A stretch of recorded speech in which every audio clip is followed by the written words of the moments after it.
Hey everyone, and welcome to this explainer. Today we're diving into something I absolutely love. We're looking at a totally dynamic roadmap for bringing visual arts, music, theater, and dance together into one incredible, unified project. You know, if you've been learning about these different disciplines in their own little silos, today is the day we completely shatter those boundaries. We're going to see how they can all combine to create something incredibly powerful. So, let's dive right into this. Here's our quick roadmap for the day. We'll start off by integrating the four arts. Then we'll decode a fun little mystery story, explore the elements of earth and water, and then we'll jump straight into your individual and group projects, finishing the whole thing up with the art value matrix. All right, let's kick things off with Section 1, Integrating the Four Arts. So the formula here is beautifully simple, but it's actually highly ambitious. It's visual arts plus music plus theater plus dance equals one unified production. We've spent so much time exploring the distinct aspects of these four art forms, right? We know how to draw, we know how to sing, how to express emotion on stage, and how to move. But really, the ultimate goal of an artist is often collaboration. The big challenge now is to weave these separate, distinct disciplines together into a single, cohesive activity that tells a much bigger story. And that actually brings us perfectly to Section 2, Decoding the Mystery Story. Let's look at how a simple narrative can hide all four of these art forms right beneath the surface. Okay, picture this scene. Two friends were playing at the edge of the forest and found a mystery seal with a secret code. So they go on an adventure to unravel it, and they get hopelessly lost in the jungle because, well, of course they do. And just as they are about to give up, right at that moment, one of them saw some indigenous people dancing in front of their god.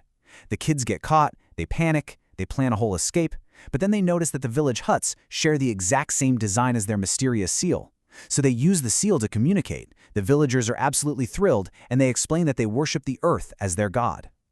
Now, what's really fascinating here is how peeling back the layers of this fun little adventure story actually reveals the specific applications of the art forms we've been studying. I mean, when the friends find that mystery seal and they notice the designs on the huts, that's pure visual arts. When the kids get caught and show those expressions of fear, surprise, and eventually joy when they make friends, that is theater, using dialogues and deep emotional expressions. And of course, the local songs and the indigenous people dancing in front of their god, that weaves in music and dance perfectly. It's literally one tiny story, beautifully connected by four distinct art forms. So now that we see how they can combine, let's move right along to Section 3, Earth, Water, and Pancha Tattva. For our integrated projects, we need a theme. And our source material provides a really profound one, Pancha Tattva, which is also known as Panchabhuta. Basically, these are the 5 basic elements of nature: earth, water, fire, air, and space. But we aren't going to tackle all 5 at once. That'd be way too much. To keep our artistic focus really sharp, our projects will specifically center around just 2 of these fundamental elements: earth, known as Prithvi, and water, known as Jala. Just look closely at this magnificent clay sculpture of a bullock cart. The artist here hasn't just thought about the earth. They have literally used the earth, actual mud and clay, to create tangible visual art. Notice the incredible texture of the cracked earth on the base, the shape of the pots, the sense of movement captured in those figures. It's a totally perfect example of connecting a physical natural element to an artistic creation. Let's take that inspiration and transition right into Section 4, your individual art project. It's time to move from theory into practical application, starting with what you can actually create on your own.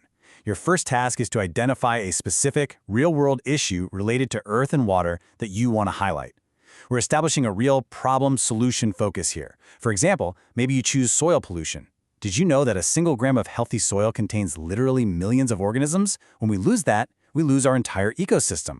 The goal of this individual project is to apply your skills to express your ideas, your emotions, and your concerns regarding the issue. Right now, art is your megaphone. So if your chosen problem is soil pollution, how exactly do you tackle it? Well, you can approach this from almost any angle you want. If you naturally lean towards visual art, you could design a stark photography campaign or paint some really powerful posters. If music is your passion, you might write an energetic song with motivational lyrics about protecting the soil.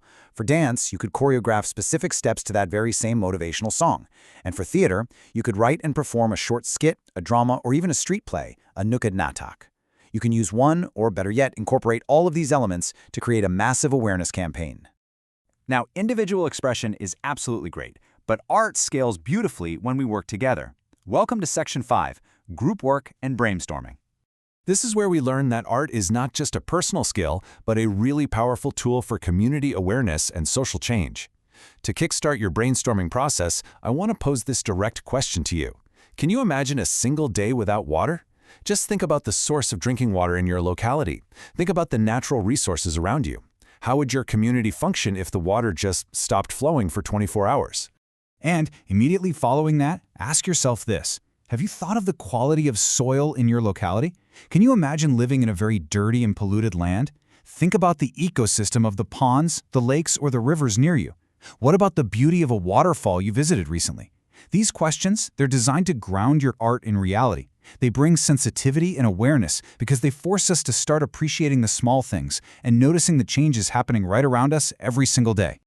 Okay, let's see how this builds into an incredibly fun group activity. We are basically going to gamify the production process. Here's how it works. Step 1. Make 5 sets of chits, 1 set each for theater, music, visual art, dance, and a special 5th set for values. Step 2. Divide up into groups of 10 to 12 people and choose either earth or water as your core focus. Step 3. Your group's representative draws 1 random chit from each of those 5 sets. And step 4, your group must now sit together and develop a fully integrated project that incorporates whatever random artistic constraints you just drew. So, you're probably wondering what exactly goes on those chits. That brings us to Section 6, the Art Value Matrix. This is where we fill out the details that will give our final productions deep, structural meaning. This matrix is essentially your creative engine. The crucial point here is how it connects specific artistic techniques directly to core values. Imagine your group draws swachhta, which means cleanliness or hygiene, as your value. And for visual art, you draw upcycled discarded materials. For theater, you happen to draw script writing. Well, your group now has a distinct framework. You must write a script about cleanliness, perhaps featuring props or a set built entirely out of upcycled discarded materials, like old bottles or PVC pipes. Or maybe your value is sustainability, and your visual art is mud and clay. Your group's production will look entirely different from another group who draws cultural sensitivity and puppet show. This matrix basically ensures that every single project is entirely unique, totally integrated, and firmly rooted in a positive social value. As you prepare to embark on these projects, I want you to keep this ultimate truth in mind. Combining these elements is about so much more than just a school assignment or a fun artistic exercise. When we integrate music, theater, visual arts, and dance to explore the essential elements of earth and water, we are using art to create real sensitivity, to build deep awareness, and to drive actual, positive social reform in our environments. So, I'll leave you with this final, provocative thought to carry with you today. How will you combine the elements of nature with the elements of art to change the world around you? The tools are all literally laid out in front of you. The matrix is waiting. It's time to get your group together, draw your chits, and create a masterpiece that truly matters. Thank you so much for joining me on this explainer, and honestly, I cannot wait to see what you all create. Catch you next time.